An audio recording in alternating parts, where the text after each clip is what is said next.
Good morning students. Now we start a new chapter short run equilibrium. अभी तक जो है हमने एग्रीगेट डिमांड और एग्रीगेट सप्लाई के बारे में पढ़ा था। आज जो है हम शॉर्ट रन इक्विलिब्रियम के हाइलाइट्स को देखने वाले हैं कि इसमें इंपॉर्टेंट क्या आता है। फर्स्टली जब आपके शॉर्ट रन इक्विलिब्रियम आउटपुट आता है तो हमको सबसे पहले ये पता होना चाहिए what is short run. Short run का मतलब ये होता है कि यहाँ का जो टाइम पीरियड होता है वो कम होता है, जैसे कि मान लो कि 1 साल 3 साल 5 साल के अंदर अंदर का। वैसे 5 साल हम काउंट नहीं करते हैं, यहाँ 3 साल तक का हम टाइम जो है यहाँ पर मेजर करते हैं। ठीक है, इसमें क्या सीन रहता है कि आपको जो मैंने बताया कि जब हमारे 2 तरह के टाइम हम यहाँ पे मेजर करते हैं, वैसे 4 होते हैं बट हम देखेंगे एक शॉर्ट रन और एक लॉन्ग रन। ठीक है, इक्विलिब्रियम 2 रन पे होते हैं, एक शॉर्ट रन पे और एक लॉन्ग रन पे। ठीक है, तो शॉर्ट रन जब इक्विलिब्रियम आप पढ़ते हैं तो यहाँ पर क्या सीन रहता है कि जो फैक्टर ऑफ प्रेडिक्शंस होते हैं वो सारे चेंजेबल नहीं होते, because it is not possible to change every factor of production in short period. हम ये नहीं पॉसिबल मान सकते कि शॉर्ट रन में जो है सारे के सारे फैक्टर ऑफ प्रोडक्शन को अपन चेंज कर सकें। ठीक है, तो कुछ चेंजेबल होते हैं और कुछ नॉन चेंजेबल होते हैं। नॉन चेंजेबल ऐसे फैक्टर्स हैं जैसे कि हम ये कह सकते हैं कि शॉर्ट टाइम में जो है अगर आप मैनेजमेंट को चेंज करना चाहें, आप अपनी लैंड को चेंज करना चाहें, आप अपने कैपिटल को एक्सेस बढ़ाना चाहें तो it is not possible to do this.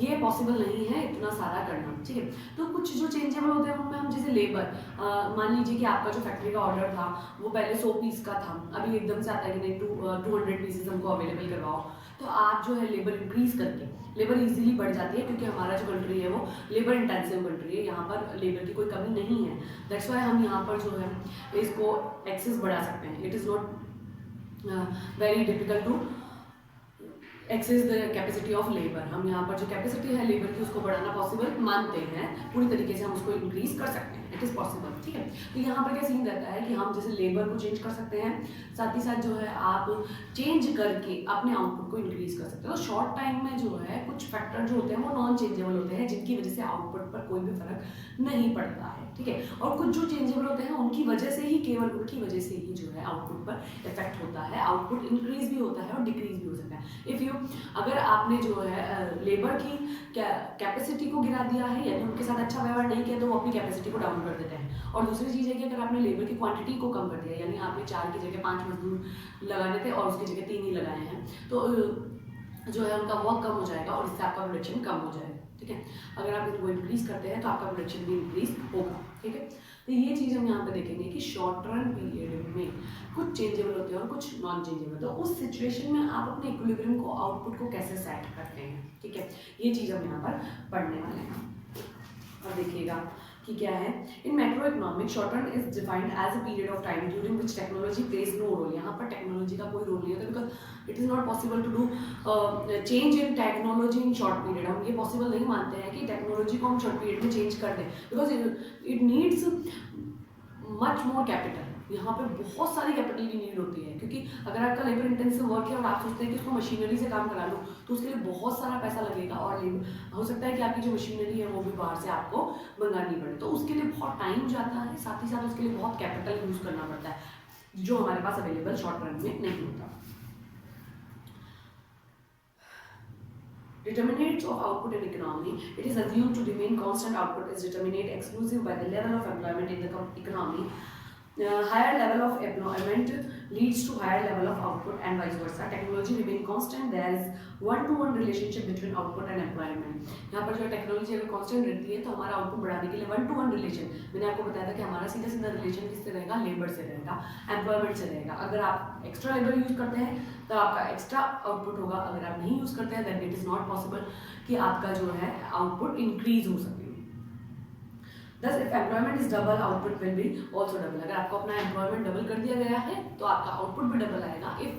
अगर आपने अपना आउटपुट आधा कर दिया है तो सॉरी एम्प्लॉयमेंट आधा कर दिया, यानी आपने लेबर के फैसिलिटीज को जो है या लेबर को क्वांटिटी को जो है आपने आधा कर दिया है, तो आपकी आउटपुट भी आधी की जाती है। Thus, if employment is double, output will be also double. In other words, the level of employment in the economy measures the level of output in the economy. हम ये कह सकते हैं कि हमारा जो आउटपुट का लेवल है वो हम एम्प्लॉयमेंट के लेवल से मेजर कर सकते हैं। Accordingly output can not increase once there is full employment in economy.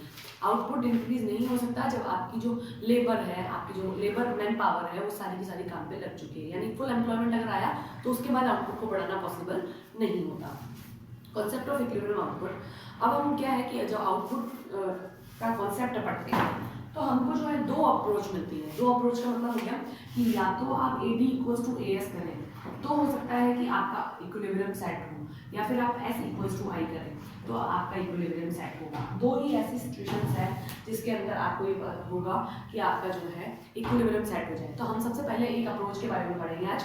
AD और AS क्या है, आपको मैंने बताया था एग्रीगेट डिमांड जो है एक अकाउंटिंग टाइम में यानी एक अकाउंटिंग पीरियड में आपकी कंट्री की गुड्स और सर्विसेज की डिमांड को हम एग्रीगेट डिमांड कहते हैं। यानी ऑल गुड्स एंड सर्विसेज की जो आपकी कंट्री के लोग डिमांड करते हैं, या हम कह सकते हैं कि उन पर जो भी वो एक्सपेंडिचर करते हैं, wish to plan for expenditure, वो जो भी प्लान करते हैं कि उनको इतना एक्सपेंडिचर करना है, उसको अगर हम टोटल कर लें तो हमारी एग्रीगेट डिमांड बनती है। एज इट इज मैंने आपको एग्रीगेट सप्लाई के बारे में भी बताया था कि एग्रीगेट सप्लाई क्या है कि आपकी कंट्री के जितने भी प्रोड्यूसर हैं जो भी गुड्स और सर्विसेज की वो सप्लाई करते हैं एक अकाउंटिंग पीरियड में, उसको हम अगर ऐड कर लें तो वो हमारी एग्रीगेट सप्लाई बनती है। जहाँ पर भी आपका एग्रीगेट सप्लाई कर्व और एग्रीगेट डिमांड कर्व एक दूसरे को कट करता है, विच पॉइंट, वो पॉइंट जो होगा आपका इक्विलिब्रियम पॉइंट होगा। अगर आपने जो है डिमांड और सप्लाई के डायग्राम देखे तो कुछ इस तरीके का डायग्राम हमने बात की थी। ये हमारी एग्रीगेट डिमांड कर्व हम मानते हैं, ये हमारा एग्रीगेट सप्लाई कर्व हम मानते हैं। इस पॉइंट पर इन्होंने कट किया, this is the equilibrium point, ठीक है। और यहाँ पर जो है आपकी क्वांटिटी यानी एग्रीगेट डिमांड और एग्रीगेट सप्लाई हमारे यहाँ पे आ जाता है। यहाँ पर हम जो है प्राइस लेवल या इनकम लेवल को मेजर करते हैं, ठीक है। ये इस तरीके से होगा। अब आपके बुक के अकॉर्डिंग जो है वो हम देखते हैं।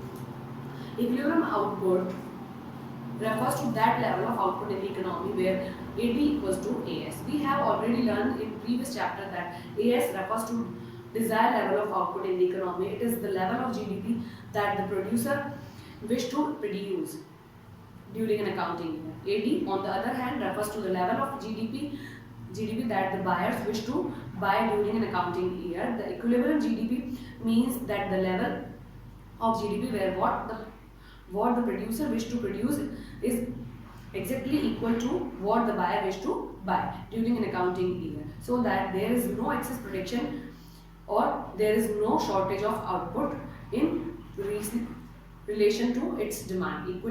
Equality between AS and AD implies that equality between Y and AD because Y equals to AS. Thus we can write that the equilibrium is stuck when AS equals to AD, या हम ये कह सकते हैं Y equals to AD। हम ये कह सकते हैं कि AS जो है वो हमारी Y के बराबर होती है। ये जब हम प्रीवियस पढ़ चुके हैं तब मैंने आपको बताया था Y हमेशा AS के बराबर होता है, बिकॉज आपका AS सेल होता है और वही आपकी इनकम को जनरेट करता है। इक्वल होते हैं ये दोनों।